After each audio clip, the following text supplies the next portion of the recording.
ہماری زندگی تو کیچڑ والی زندگی تھی، اور اللہ نے فضل کا معاملہ کیا کہ کسی نہ کسی درجے میں اس گندی زندگی سے نکال لیا۔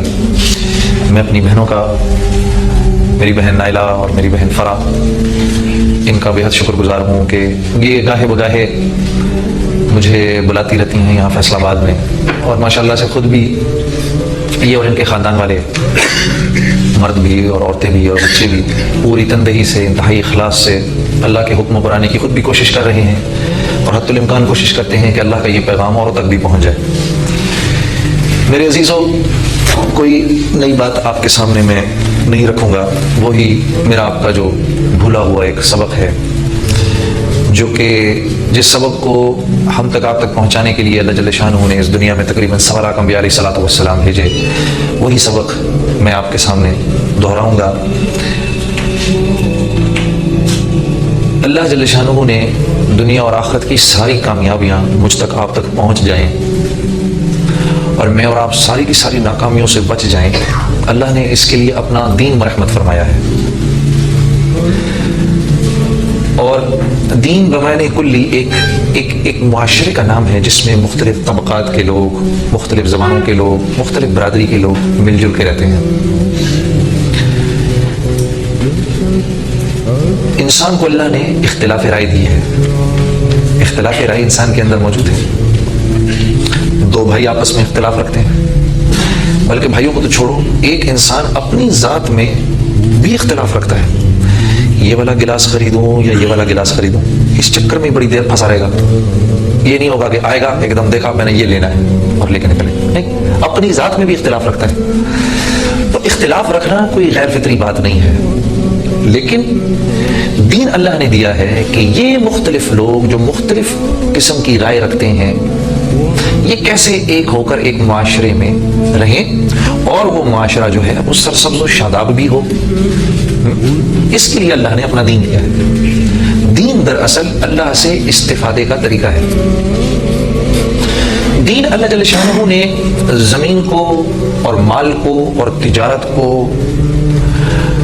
اور حکومت کو اور وزارت کو سامنے رکھ کے نہیں دیا، اپنی ذات کو سامنے رکھ کے دیا ہے، ٹھیک ہے، تاکہ غریب سے غریب جو ہے وہ بھی اللہ کے حکموں پر چل سکے، امیر بھی اللہ کے حکموں پر چل سکے، ہاں، مصروف آدمی یہ نہ کہہ سکے کہ جی میرے پاس وقت نہیں تھا، اللہ کے رسول سے صلی اللہ علیہ وسلم سے زیادہ کوئی مصروف نہیں ہو سکتا۔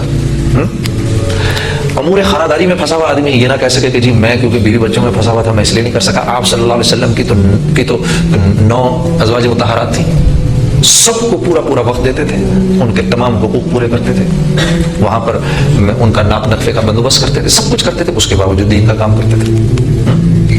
حکومت والے کل یہ نہ کہہ سکے بھائی میں حکومت میں پھنسا ہوا تھا میں اس لیے اللہ کے حکموں کو پورا نہیں کر سکا، اللہ کے رسول نے حکومت بھی کر کے دکھائی۔